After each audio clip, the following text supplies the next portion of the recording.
جب محلے والوں کو پتہ چلا تو مختلف لوگ جمع ہو گئے، کوئی حلوہ بنا کے لے آیا، کوئی اور کھانے کی چیز بنا کے لے آیا، پھر نبی علیہ السلام نے فرمایا مجھے جگہ بتاؤ، تو ان کا یا رسول اللہ ادھر، پھر آپ نے جماعت کے ساتھ 2 نفل پڑھائے، اس سے نفل کی جماعت بھی ثابت ہو گئی۔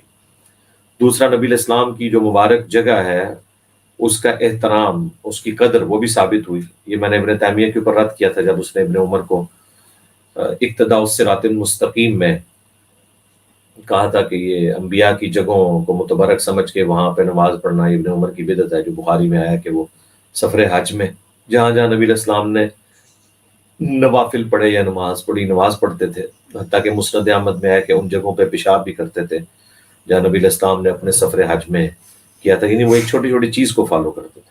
اس میں نے اتمان بن مالک کی حدیث پیش کی۔ تو مسجد بیت مسجد ہی ہے عورت کے لیے، تو وہاں پہ اعتکاف کرے، لیکن پھر یہ نہ ہو کہ اعتکاف کے دوران اسے باقی یعنی تکلیفوں سے بھی گزرنا پڑے۔ کوشش کریں کہ وہ کنسنٹریشن عبادت میں کرے۔ اس دوران اگر اسے ہنڈیاں پکانے کے لیے کچن تک آنا پڑتا ہے تو وہ آ جائے، بس اتنا ہی کام کرے، فوراً پھر اس حجرے میں چل جائے۔ یعنی بیسیکلی مقصد ہے زیادہ سے زیادہ وقت گزارنا اللہ کے لیے۔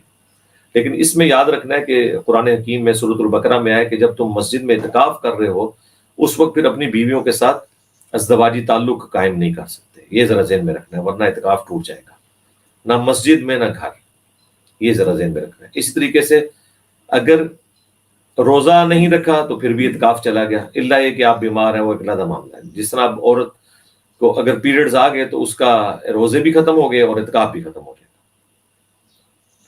البتہ اعتکاف کے دوران اگر مسجد میں کسی مرد پہ غسل فرض ہو جاتا ہے تو وہ فوراً غسل کرے، وہاں پہ غسل خانے بنے ہوئے ہوتے ہیں، اس کا اعتکاف نہیں ٹوٹے گا اس کی وجہ سے۔ عورتوں کا معاملہ چونکہ ڈفرینٹ ہوتا ہے، کیونکہ انہیں ان دنوں میں نماز پڑھنے کی اجازت نہیں ہے، نمازیں معاف ہیں، اور روزے بھی نہیں رکھیں گی، اور بعد میں روزوں کی قضا دیں گی۔